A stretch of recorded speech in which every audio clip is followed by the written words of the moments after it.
سورۃ الاسراء جس کو ہم نے شروع کیا، سبحان الذی اسری بعبدہ لیلا من المسجد الحرام الی المسجد الاقصی، اس کا نام سورہ بنی اسرائیل بھی ہے اور سورۃ الاسراء بھی ہے۔ اور دوسری سورہ جو ہم نے تلاوت کی وہ سورہ کہف ہے۔ دو سورتیں آج مکمل الحمدللہ تلاوت ہوئی۔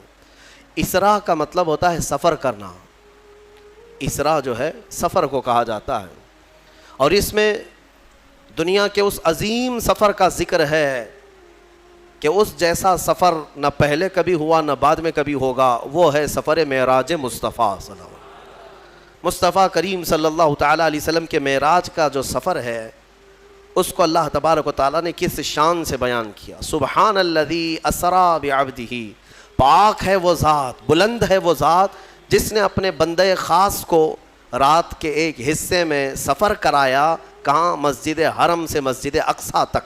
یہاں تک کا ذکر تو آیا ہے، اس کے بعد کا ذکر احادیث کریمہ میں بھی موجود ہے۔ اب یہاں پر جو بات ہے توجہ کی، پورا سفر معراج تو آپ شب معراج میں سنتے رہتے ہیں اور مجھ سے بھی کئی بار سن چکے ہوں گے۔ میں یہاں ایک اہم بات عرض کر کے آگے بڑھ جاؤں گا۔ جن لوگوں کو یہ تکلیف ہے، یہ کیسے ہو سکتا ہے سفر، اتنا لمبا سفر کہ حضور پاک صلی اللہ علیہ وسلم مسجد حرم سے مسجد اقصیٰ تک گئے، یہ خود ہی کئی ہزار کلومیٹر کا فاصلہ ہے، اور رات کے ایک حصے میں وہاں گئے، پھر وہاں سے آسمانوں کا سفر، جنت دوزخ کا ملاحظہ، عرش و کرسی لوح و قلم سب دیکھنا، پھر لامکاں کا سفر، پھر بارگاہ رب العزت سے واپسی، یہ سفر کیسے ہو سکتا ہے؟ تو جو لوگ یہ سوال کرتے ہیں وہ رسول پاک صلی اللہ تعالیٰ علیہ وسلم کو شاید اپنے جیسا سمجھتے ہیں کہ تم نہیں کر سکتے تو رسول بھی نہیں کر سکتے۔ حضور پاک صلی اللہ تعالیٰ علیہ وسلم کو اپنے جیسا جو سمجھے گا وہ یہ سوال کرے گا۔ اور رہی بات ایسے کم عقلوں کے جواب کے لیے ہی اس پارے کی شروعات میں ہی اللہ نے فرما دیا، سب کا منہ بند ہو جائے گا۔ جواب سنو، اللہ تعالیٰ فرما رہا ہے، یہ نہیں فرمایا کہ وہ رسول بلند ہے جو رات کے ایک حصے میں مسجد حرم سے مسجد اقصیٰ تک کا سفر کیا، بلکہ مولا فرماتا ہے وہ ذات بلند ہے جس نے اپنے رسول کو سفر کرایا۔ میاں جب رب تعالیٰ کرانا چاہے وہ تو کن سے پوری زمین کو پیدا کر دے، کن سے پورے آسمان کو پیدا کر دے۔ وہ اگر اپنے محبوب کو ایک آن میں پوری دنیا کا کیا پوری کائنات کا سفر کرا دے تو اس کے لیے ناممکن تو نہیں ہے، اس کے لیے ناممکن نہیں ہے۔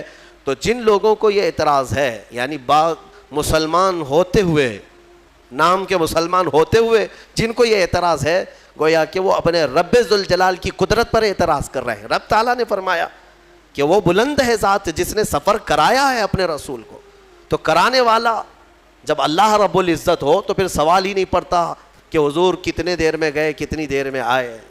اب یہاں پر مفسر شہیر حکیم الامت نے کتنی بہترین بات لکھی ہے کہ اس سفر کی شروعات کو کن لفظوں سے بیان کیا جا رہا ہے، کہاں سے شروع ہو رہا ہے یہ پارا؟ سبحان الذی۔ سبحان، جب بھی کوئی اچھی چیز دیکھتے ہیں تو آپ کیا کہتے ہیں؟ ارے آپ کو بولے بغیر آپ نے سبحان اللہ کہا۔ آپ نعت خانوں کی مجمع میں بیٹھے تو پھر آخر تک تو ایک تسبیح ہو ہی جاتی ہے آپ کی، سبحان اللہ۔ تو یہ کسی تعجب کی چیز اور سب سے بہترین اور اچھی چیز محسوس ہو تو سبحان اللہ کہتے ہیں۔ بلند ہے اللہ کی ذات، پاک ہے اللہ کی ذات۔ اس سفر کی شروعات سبحان سے ہو رہی ہے، اس کی وجہ بتاتے ہوئے ایک نفیس نقطہ بیان کرتے ہیں۔ ہوتا یہ ہے کہ جب ہمارے گھروں میں کوئی دولہا بنے، ہمارے بیٹے کی شادی ہو، آپ کے بیٹے کی شادی ہو، تو جب دولہا بنایا جاتا ہے تو گھر میں اس کو سجایا جاتا ہے، جوڑا پہنایا جاتا ہے، پھر اس کو صحرا پہنائے، امامہ پہنائے، اور اس کے بعد پھر اس کو گھوڑے پر سوار کرتے ہیں۔ اور جیسی ہی دولہا گھوڑے پر سوار ہو کہ گھوڑی پر سوار ہو، یا اب کے زمانے میں کار میں سوار ہو، جب بارات کے لیے جا رہا ہو، بارات اس کی جا رہی ہو اپنے نکاح خانے کی طرف، تب جیسی ہی دولہا سوار ہوتا ہے تو گھر کے جو بڑے ہوتے ہیں نا، ماں باپ بھائی بہن یا جو بھی گھر میں بڑے ہوں، وہ آتے ہیں صدقہ اتارتے ہیں، جانے سے پہلے صدقہ اتارتے ہیں، اور لوگوں سے یہ کہا جاتا ہے کہ سبحان اللہ کہو، ماشاء اللہ کہو، نظر نہ لگے۔ دولہے کو کیا کہا جاتا ہے؟ جب پورا مکمل سج جائے تو ماں باپ رشتہ دار جو قریبی ہوتے ہیں وہ کہتے ہیں دولہا کیا خوب لگ رہا ہے میرا بیٹا، سبحان اللہ، میرا بیٹا بڑا عمدہ دولہا لگ رہا ہے، سبحان اللہ۔ تو حکیم الامت فرماتے ہیں وہ رات یاد کرو جب معراج کی تھی، اللہ رب العزت نے جبرائیل امین کو بھیجا اپنے حبیب کو بلانے کے لیے، رسول پاک صلی اللہ تعالیٰ علیہ وسلم کو وہ رات کے وقت آئے، بیدار کیے اور مسجد حرم میں لے گئے اور وہاں زمزم سے غسل فرمایا، اور وہاں سواری کھڑی تھی براق سواری پر میرے آقا صلی اللہ علیہ وسلم کو سوار کرایا گیا۔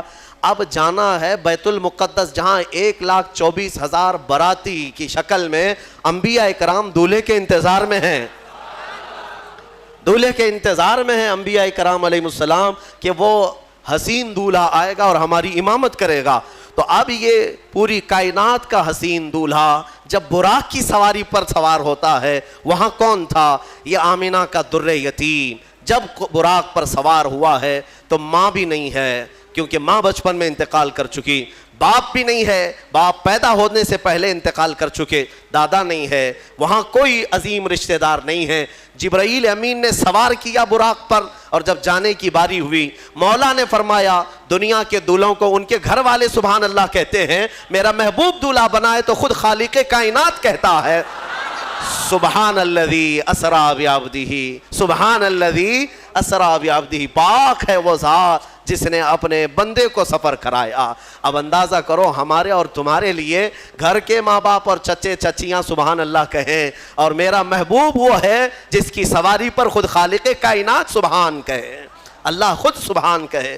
عزیزان گرامی وقار، اس سفر کو جتنا بھی بیان کیا جائے وہ کم ہے۔ ہم بیان صرف اس لیے کرتے ہیں کہ ہمارے بچوں میں یہ سفر منتقل ہوتا رہے۔